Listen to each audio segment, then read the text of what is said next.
PM. I propose the question that the House do now adjourn, and I give the call to the member for Fowler. Thank you, Deputy Speaker. Small businesses are the backbone of our communities and our economy. I have said in this House many times, and I will keep saying it until this government acts on it. My electorate of Fowler sits across two council areas, Fairfield and Liverpool. Between them, there are close to 50,000 registered businesses. The overwhelming majority of them are small businesses.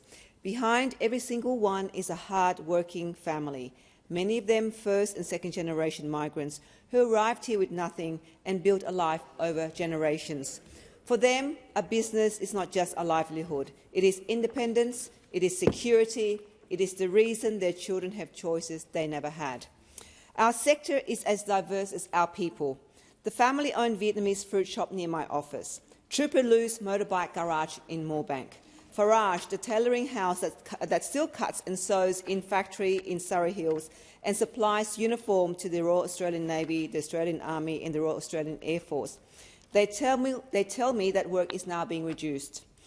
Different industries, different suburbs, the same reality. Rising costs, power bills, insurance, rent, red tape. They're doing it tough, and too many feel abandoned by this government. Last month, I introduced a private member's bill to put Australian businesses first in Commonwealth procurement. It would prioritise Australian businesses in Commonwealth tenders and require at least 30% Australian content procurement for selected Commonwealth projects. Each year, the Commonwealth spends billions on goods, services, construction and technology. That purchasing power belongs to the Australian people, and it should be used to back them, to let local businesses invest with confidence, take on apprentices and strengthen the supply chains that keep our communities moving. Farage shows exactly what it looks like: a Commonwealth contract, an Australian factory, Australian workers, Australian wool. And yet that is the work now being reduced. An Australian factory supplying our own defence force, and the orders are going the other way. If this Commonwealth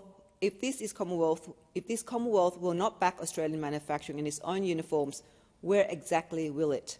Too often our businesses are shut out, forced to compete with multinationals and cheap imports on price alone. And price alone never counts the jobs we lose, the skills we lose, or the sovereign capability we give away. Instead of using procurement to back Australian industry broadly, this government has leaned on its Future Made in Australia agenda, $22.7 billion over a decade, directed at renewable energy, critical minerals and green manufacturing, largely to attract foreign investment. But let me be clear.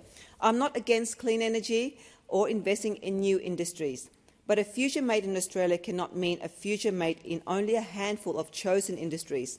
What about the businesses already manufacturing here? What about textiles, an industry once central to Fairfield and Liverpool that gave work to thousands of migrant women and my community? They did not wait for a government package, yet many are being squeezed out while billions are being directed elsewhere.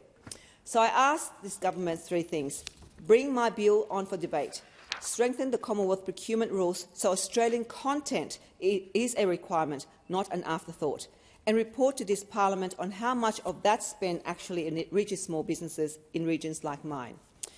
Deputy Speaker, the people I represent are not asking for handouts. They never have. They are in the kitchens and the bakeries before 4 in the morning. They are still behind the counter at 10 at night. Their children do their homework at the back of the shop. They employ their neighbours, and they are the reason our high streets are still alive. They are asking for a fair go at the work. They're asking for a fair go at the work their own taxes are paying for.